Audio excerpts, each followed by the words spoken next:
3만 5천 명이 죽었다는 이란 시위. 세계는 제네바에서 들려올 결정적 한 방을 기다렸습니다. 하지만 들려온 소식은 허무했습니다. 협상을 계속하기로 합의했다. 이 무책임하고 공허한 문장 뒤로 이란은 여전히 생존투쟁 중입니다. 동지 중에 제럴드 포드함, 그리고 이란을 겨냥해 급파된 에이브러햄 링컨함. 인류 역사상 가장 강력한 화력을 가진 두 대의 항공모함이 중동 앞바다에 배치되어 있습니다. 이 정도 전력이라면 한 나라의 정권을 단숨에 제압하고도 남을 힘입니다. 하지만 이 거대한 쇳덩이들은 협상 중이라는 외교적 수사 앞에 묶여 꼼짝도 못하고 있습니다. 거인이 주춤하는 사이 예멘의 후티 반군은 홍해의 목줄을 쬐고 그 불길은 6,000km 떨어진 한국의 수출에 환적이라는 어이없는 불똥을 던지고 있습니다. 오늘은 아무런 결론을 내지 못한 채 시간 벌기만 반복하는 국제 정세가 어떻게 우리 부산항의 비명이 되었는지 그 참담한 연결고리를 파헤쳐봅니다. 이란 정권에게 오만과 제네바는 해결의 장이 아니라 생존의 시간이었습니다. 협상 테이블에서 미소를 지으며 시간을 끄는 동안 이란 내부에서는 처참한 유혈 진압이 계속되었습니다. 정권 타도를 외치는 시민들, 그리고 이들과 연대하는 전 세계 이란 디아스포라의 외침은 그 어느 때보다 높습니다. 그들은 억압된 신권 정권을 끝내고 과거 왕정시대의 자유를 되찾길 갈망하고 있죠. 하지만 혁명 수비대는 더 잔혹해졌습니다. 국제사회의 눈이 협상 테이블에 쏠려 있는 사이 정권은 내부의 불길을 피로 끄고 있습니다. 협상이 길어질수록 정권의 생명줄은 연장됩니다. 정권은 알고 있습니다. 미국과 대화하고 있다는 시그널만 줘도 국제사회가 전면적인 군사 개입을 망설인다는 것을 말입니다. 결국 아무 결론 없는 협상은 이란 시위대에게는 사형 선고와도 같습니다. 내부가 불타오르는 와중에 제네바에서는 묘한 소식이 들려왔습니다. 미국과 이란이 핵 문제에 대해 원칙적 합의에 도달했다는 것입니다. 하지만 여기서 우리는 이 합의의 실체를 정확히 봐야 합니다. 이것은 핵 프로그램을 당장 멈추겠다는 법적 약속이 아닙니다. 말 그대로 우리 일단 대화는 계속하자라는 수준의 가이드라인일 뿐입니다.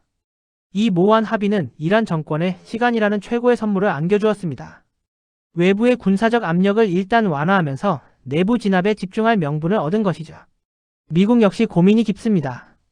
이란 정권을 무너뜨리고 친미 정권을 세우고 싶지만 자칫 잘못 건드렸다간 중동 전체가 불바다가 되는 전면전으로 번질까 두려운 겁니다. 결국 미국이 선택한 카드는 미사일이 아니라 스타링크였습니다.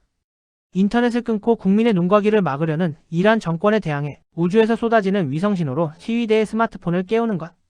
거대 항모 2대를 배치해놓고 고장 무선 단말기를 보급하는 미국의 모습은 현대 국제정치가 처한 기막힌 딜레마를 상징적으로 보여줍니다. 이 상황을 가장 분노 섞인 시선으로 바라보는 곳은 이스라엘입니다. 이스라엘에게 이란은 단순한 적대국이 아닙니다. 자신들의 생존을 위협하는 저항의 축의 머리입니다. 가자지구의 하마스, 레바논의 헤즈볼라, 그리고 예멘의 후티 반군까지. 이들이 쏘아 올리는 모든 미사일 뒤에는 이란의 자금과 기술이 있다는 것을 이스라엘은 너무나 잘 알고 있습니다. 이스라엘은 이란 정권의 본토를 직접 타격하는 군사적 옵션을 끊임없이 검토해 왔습니다. 미국 또한 제네바 협상이 결렬되면 이스라엘의 공습을 막지 않겠다고 엄포를 놓았었죠. 하지만 원칙적 합의라는 명분이 생기면서 이스라엘의 손발도 묶였습니다. 전면적인 공격이 불가능해진 틈을 타서 이란의 대리 세력들은 더욱 기고만장해졌습니다. 문제는 이 나비 효과가 상상도 못한 방향으로 튀었다는 점입니다. 이스라엘은 이란을 직접 공습함으로써 배후의 지원을 끊어 하마스와 후티 반군을 억제하려 했으나 불가능해졌고 후티 반군의 홍해를 지나는 민간 선박 공격은 계속되었습니다. 이로 인해 수에즈 운하를 지나던 선박들은 멀리 희망봉을 돌아가는 항로로 우회하기 시작했던 것이 점점 장기화되면서 다국적 선사 연합들의 피해가 누적되고 이는 우리에게 치명적인 결과로 나타났습니다. 바로 부산항 패싱입니다. 일정이 촉박해진 글로벌 선사들이 한국의 부산항까지 들를 여유가 없어진 겁니다. 대신 중국의 상해나 닝보항에서 짐을 내리고 환적을 해버리는 상황이 속출하고 있습니다. 대한민국의 수출 전선에 비상이 걸렸습니다. 중동의 종교전쟁과 강대국의 외교전이 6,000km 떨어진 우리 노동자들의 일자리와 경제를 위협하고 있는 것입니다. 항모 두 척이 바다를 지키고 있어도 정작 우리 수출품을 실을 배들은 안전한 길을 찾지 못해 떠돌고 있습니다. 지금 이 순간에도 중동이라는 체스판 위의 말들은 각기 다른 계산기를 두드리고 있습니다. 이란 정권은 어떤 희생을 치르더라도 권력을 유지하려 합니다.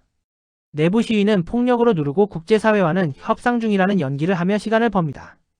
이란 국내와 디아스포라 시위대는 무너진 경제와 억압된 자유 속의 왕정시대의 풍요를 그리워하며 정권 교체만이 살 길이라고 외칩니다. 미국은 이란 정권을 해체하고 싶지만 유가 폭등과 전면전의 공포 때문에 주먹을 꽉 쥐고 참습니다. 대신 경제 제재와 스타링크 지원이라는 간접적인 압박에 집중합니다. 이유는 군사 개입은 꿈도 못 꾸지만 이란 혁명 수비대를 테러 단체로 규정하며 외교적 압박의 한 축을 담당합니다. 이스라엘은 당장이라도 몸통을 치고 싶지만 미국의 제지와 국제 정세라는 늪에 빠져 하마스와의 소모전을 이어가고 있습니다.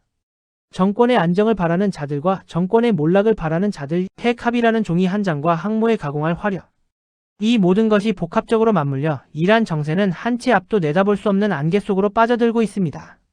희망봉을 돌아가는 다국적 선사연합들의 부산항 패싱에 당장이라도 북극 항로를 개척하고 싶지만 러시아 우크라이나 전쟁도 끝나지 않아 불가능한 상황. 과연 이 팽팽한 교착 상태의 끝은 어디일까요?